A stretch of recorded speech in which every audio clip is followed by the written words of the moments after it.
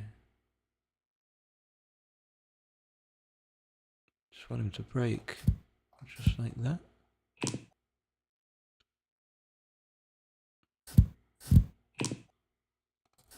It's funny, this match has been much better to illustrate. Okay, that it should make the 23, I think.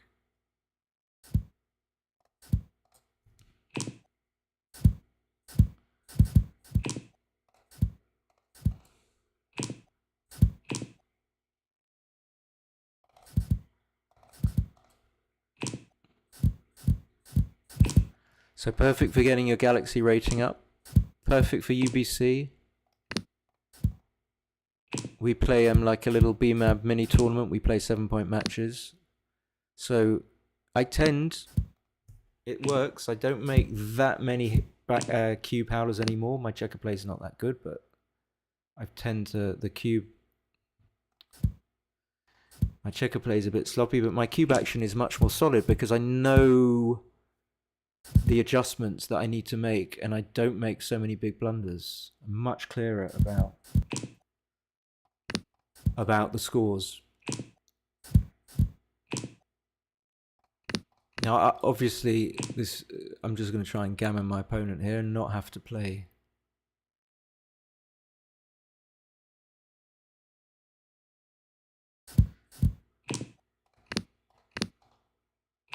And I can't stop saying stuff. So the other thing that comes to mind is there's so much backgammon stuff out there. And I always said I hate books. And I don't really buy many books. There are some really good ones where when someone sort of lent me a book, they're so expensive. And so, I mean, maybe this isn't good marketing at all, but I hate to have to prevail upon people. But I do think that there is a little bit of a gap here, that it hasn't quite been covered, and that the material is valuable. So that's why I... That's funny. Gammon! So, 2 away, 3 away. We're back to trailing in the match, but let's just go back.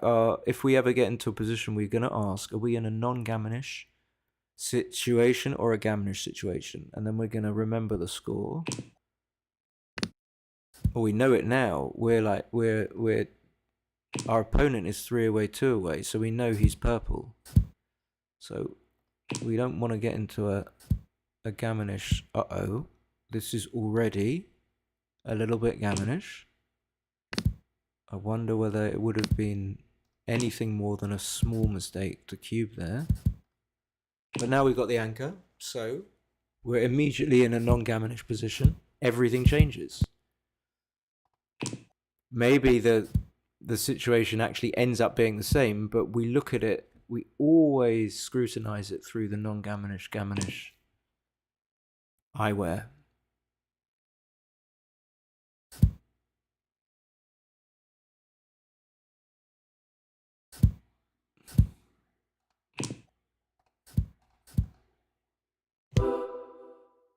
And so I'm getting everything I want in this match. Okay, so what did we say? We're in a non-gammonish position. I'll just briefly say why. It's a holding game. We've got the anchor. We're never getting gammoned. Like, never just means very, very rarely. So we don't need to think about being precise between those two situations. We can just say never in our mind. And then we consult our activity spectrum for 3 away, 2 away, and we find that in the non-gammonish spectrum, I want someone to answer this, please. I think people might know this. What color are we at? We are looking at, we're always looking at it from the doublers perspective. So when we look at 3 away, 2 away, does anyone have an idea what color would that be in the non-gammonish spectrum? It's the same color coding as the gammonish, the same colors. Red is top, purple, You know, I know purple. I got used to it. Red, purple, orange, yellow. Does anyone have an idea? I hate doing this.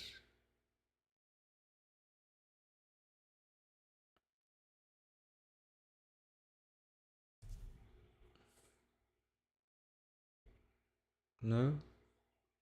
Oh, my stream is way behind. Thank you, Alex. You would say purple. Okay, so red, three-way, two-way is actually red out on its own, like four-way, two-way. So if you want, you can think of three-away, two-away as the non-Gaminish equivalent to four-away, two-away. I could talk about the take point and the reasons, but anyway, that's a fact. We are in red. Take it as red. Take it from me. We have to be very careful as the taker. What could be, unfortunately, it's going to be an easy take anyway, but what could be a borderline or like comfortable take for money, meaning like near, if anyone understands, near the take pass threshold, you know, when XG gives you a number and it says like 0.95. If it was like that 0.95 for money, well, here it would push it up to way beyond. How annoying you must have been in class, Alex. Thanks, Alex. It would push it up from being like below 1 to above 1. Now, I might, as an illustration, just pass this to see that it's not such a big mistake to pass. I wouldn't pass this because of the gap, but this wouldn't even be a double in a money game. So perhaps just to highlight it a bit better, and then yeah, we're not going to get a cube decision anyway. We're going to either go to Crawford or not, so it doesn't matter. So yeah, just if that didn't make sense, I'll try and repeat. What I was trying to do there is by passing, when I go through the analysis, we can see that it's not such a big mistake to double that because it's a dangerous score. It's the most dangerous. It's the most dangerous. But of course, it's an easy take.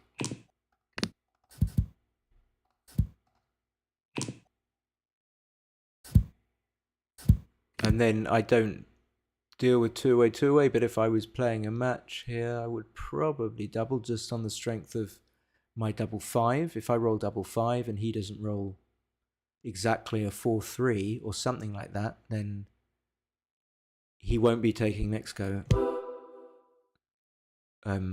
His take point's like that. Okay, well, he shouldn't pass that, I don't think.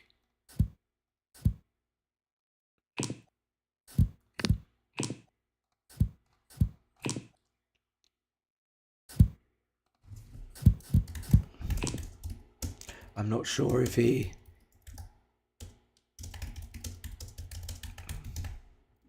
can, if he's watching the stream. Thanks for e-bowing.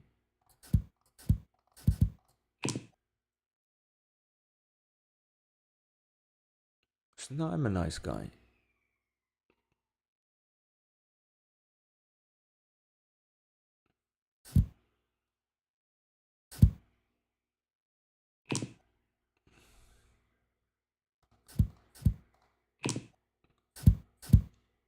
So I could put a sentence in the book. I mean, it's basically finished, but could put a sentence in for people that didn't watch the stream. Just remember, I mean, everyone knows this. I hate it when people state the obvious, but if I'm playing the checkers here, when I'm playing the checkers here, I'm trying not to play too loose because I don't want to lose a gammon. Gammon.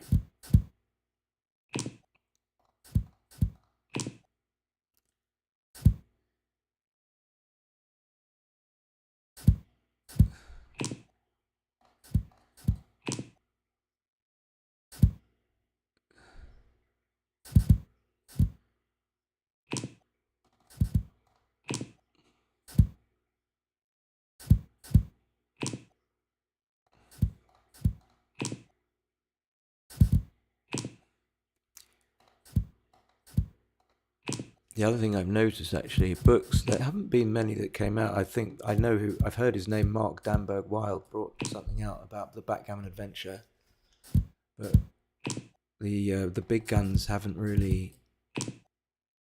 done many books. It's kind of annoying to write a book. It's just endless revisions, and you never know if it's just not just crap, and people will just won't buy it. And if they do, they'll tell you how bad it is. But I thought, yeah, I think it's a good one. I think it's a good one. He's not going to gammon me.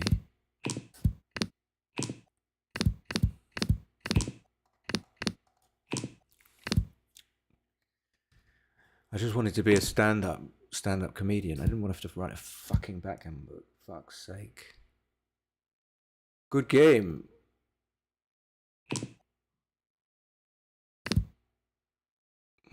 Richie's got one on golden showers.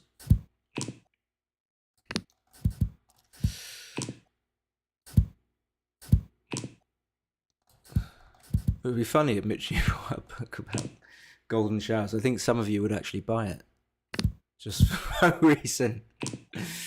Because of the reputation. Okay.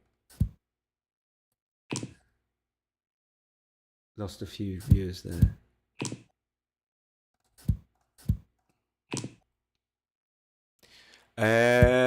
Well, he's got a hit. Does he play? He just comes out. Yeah. I like it. Well, no reason why. Oh, go out 6 prime. Why not?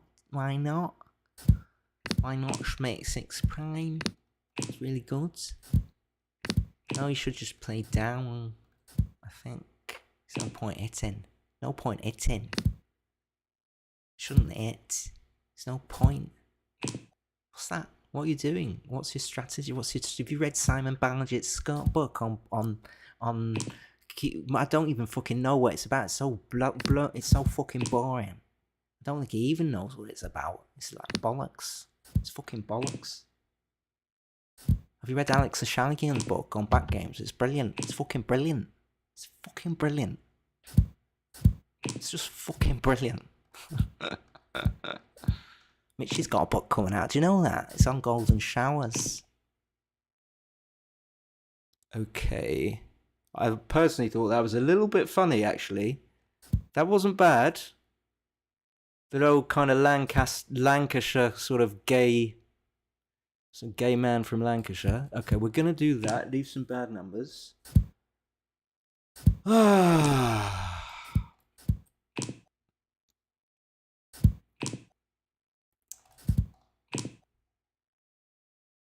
You know, Mitch has got coming out on golden showers. I don't understand what that's got to do. Have anything to do with backgammon? Golden showers?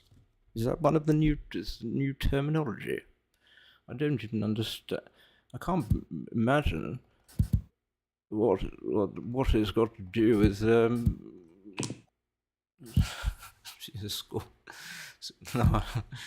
Scottish. I can't. Fucking, I knew I was going to leave a short. I knew I was going to leave a fucking short. Fucking hell, I left a short. Fucking, I got 2. I might as well clear a 7. Shall clear the 7 point. If he hits me with a 4-1, I'll give some returns.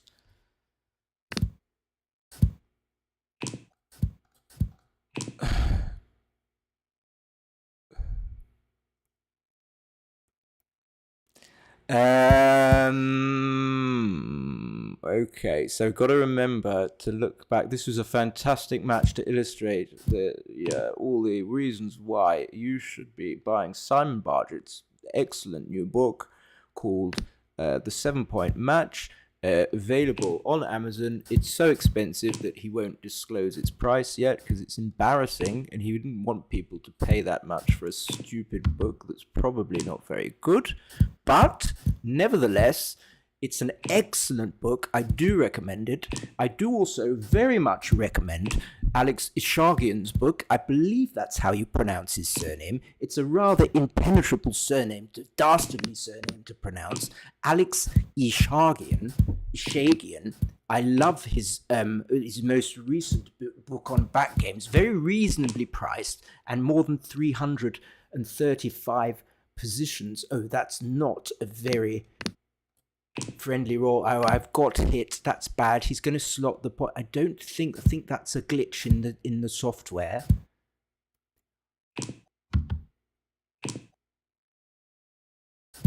And I do believe Michi is about to bring out a new book. It's rather mystifying because it's apparently on golden showers, and that's not really something I'd associated with backgammon at all.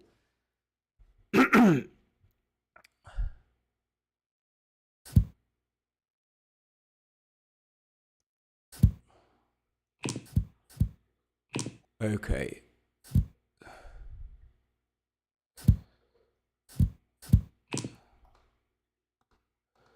Sorry, mate. You've lost. I'm beating you, mate. Unlucky. You're going to feel bad about this, and I'm going to feel good. I'm going to have my ego strengthened, and yours correspondingly weakened. I'm a winner.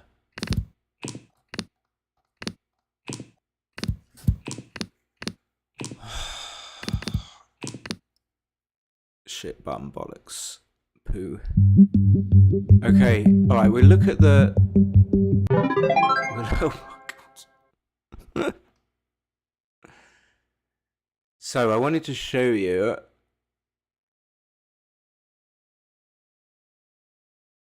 Shall I look on XG? Oh my god. This is the perfect thing. So we had some things to see. We're just galvanizing our understanding. So there we have our 7away gammonish cube, which we know is a take for money, 7away, or 7away, and this is 7away. So the equity is actually, when I say equity, look at this number here, plus 0.594. It's still very, very low after he doubles. So that's why we're at the low end of our table, because the equities are just going to be low. There's going to be a lot of leeway until you get to your one take past borderline. That's the nature of the bandings, and being way down in your normal scores, in your normal brown banding. Remember, red is at the top, blah, blah, blah. Anyway, why did I do that? Okay, lovely. And then, so we had that cube there.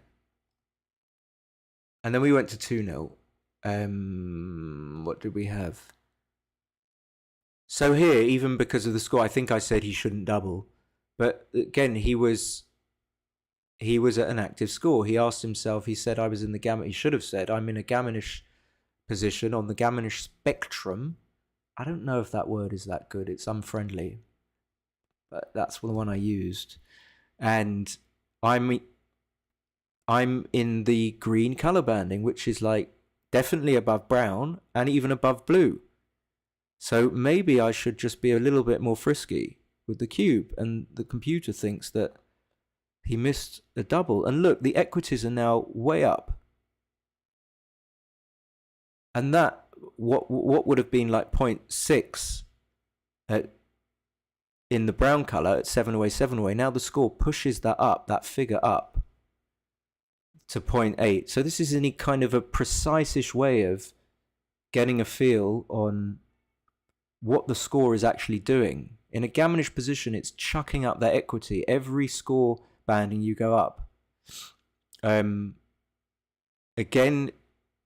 you know, he had a cube. It's not a pass, but look at what else also is going to happen. If you look at the difference between no double and the figure here, I'm sorry, I know people struggle with figures, but look at the figure 0.696. It goes way up when you double. That's because it's a gammonish position. There are threats. But what I wanted to point out is that even after you double, the position is still not a pass yet. It's not at 1. It's at 0.823. So we're getting more valuable doubles, our activity makes the doubles more valuable when we're in the green banding. But it still doesn't mean it's a pass. I mean, it depends on the position, of course.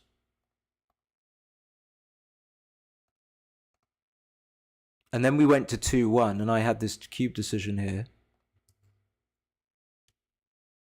And I think this is an easy take. I mean, I can see it's not a pass, but let's have a look.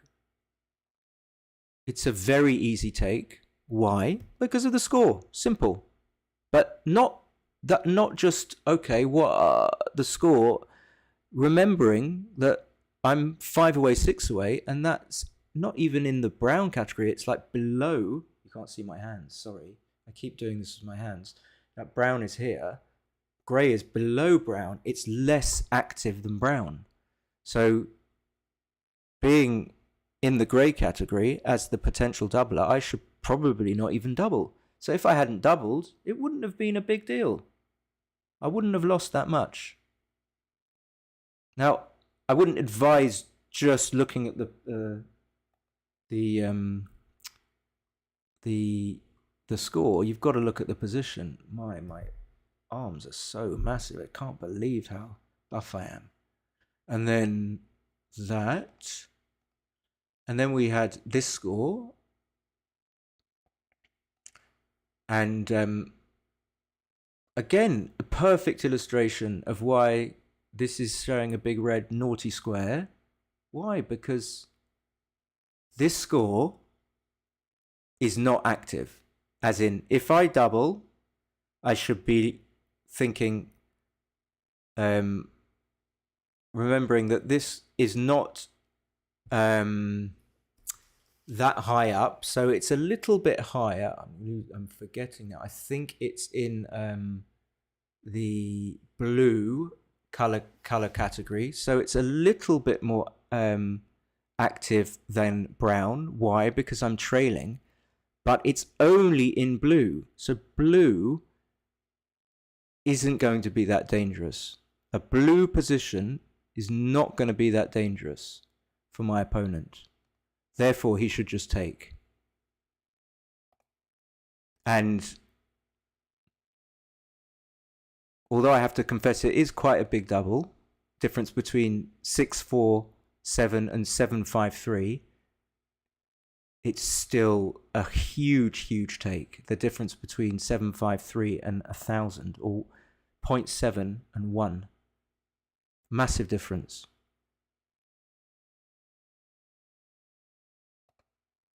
So everyone will have, I always do that. Sorry, everyone will have a kind of understanding of these scores, but it's good to get precise. And then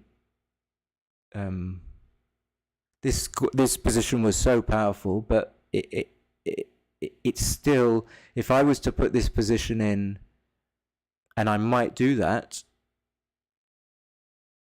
maybe I'll download the match and show you this position, which is too good at 3 away, how much more too good it is at more active scores.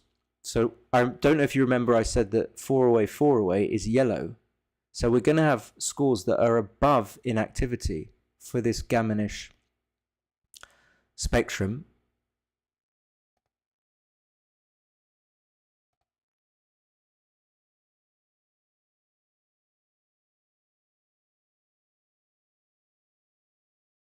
Download it actually.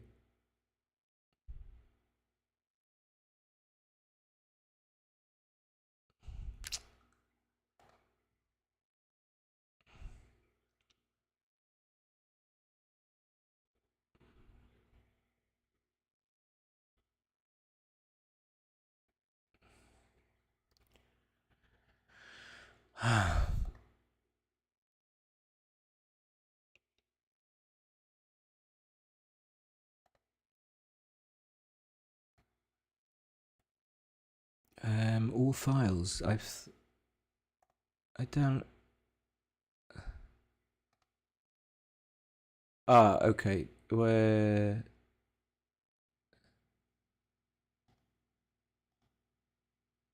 No. What am I doing? It's a text file?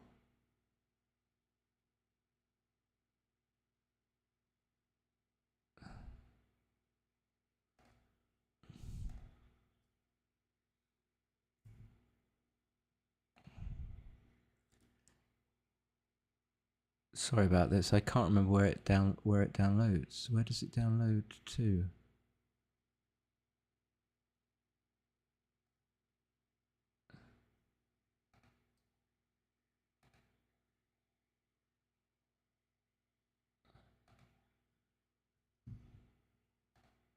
Oh, I'm so bad at this.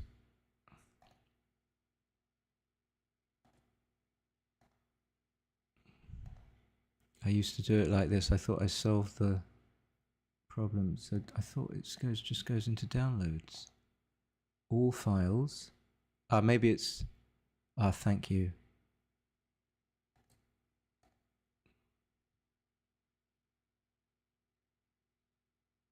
So the point of this is to just look at that four-away position and see where it sits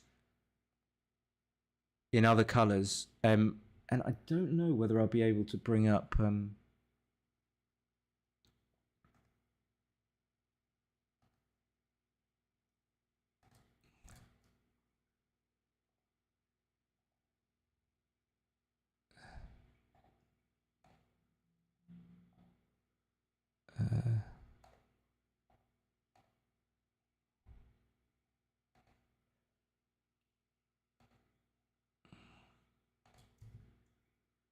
I think I'm biting off more than I can chew here. It's going to have a hissy fit. Trying to open another version of XG.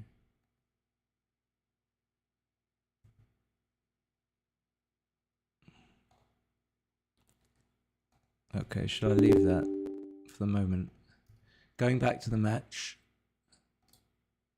that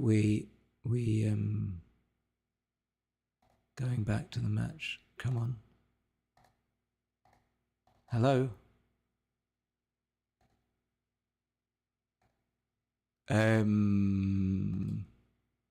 Going back to the match. Where do we stop?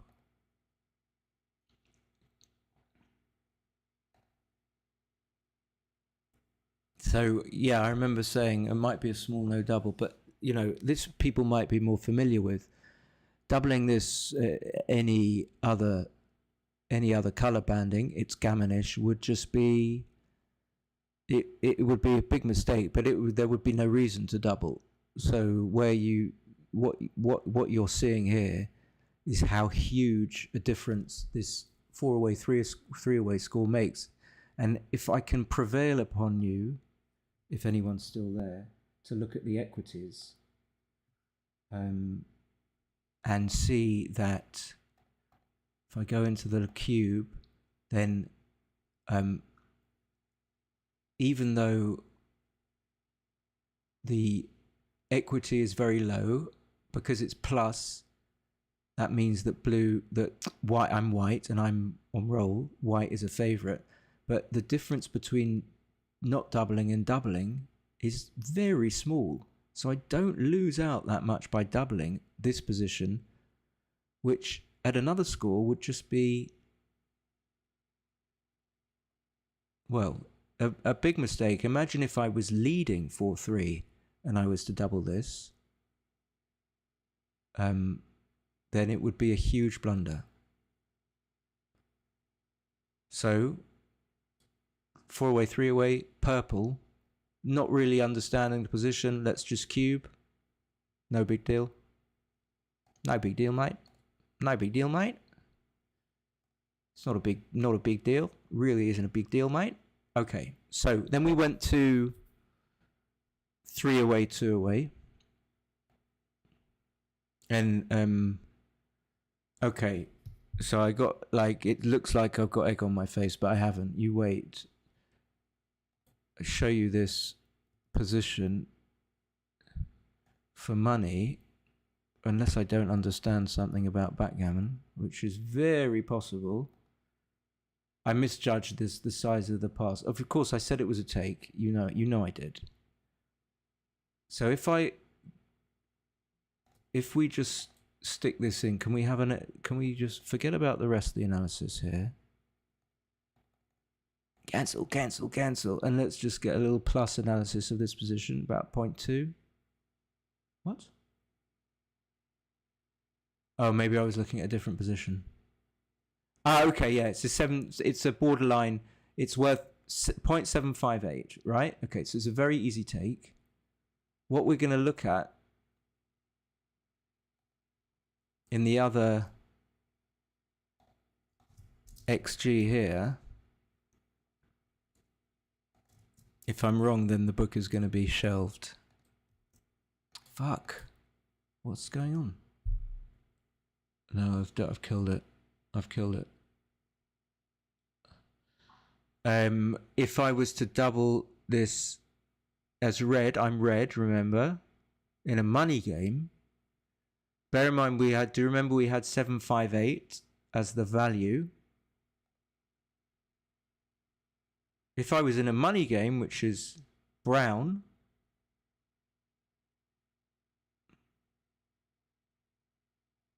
well, there's another thing at play here, but this illustrates my point. The double take equity is 0.51.